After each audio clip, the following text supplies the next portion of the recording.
नागरिकाचा पवित्र हक्क आहे। आपण सर्वांनी कोणत्याही प्रकारच्या दबावाला बळी न पडता लोभ, भीती किंवा प्रलोभनाशिवाय स्वतःच्या विवेक बुद्धीने आणि निर्भयपणे मतदान करावे।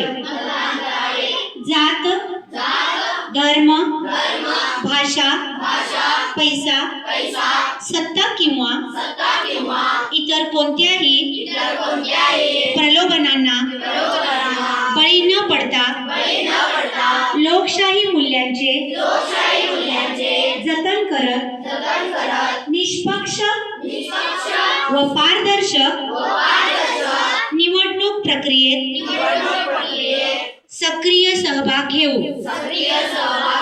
अशी आज या मतदार दिनी आपण सर्वांनी प्रतिज्ञा करूया।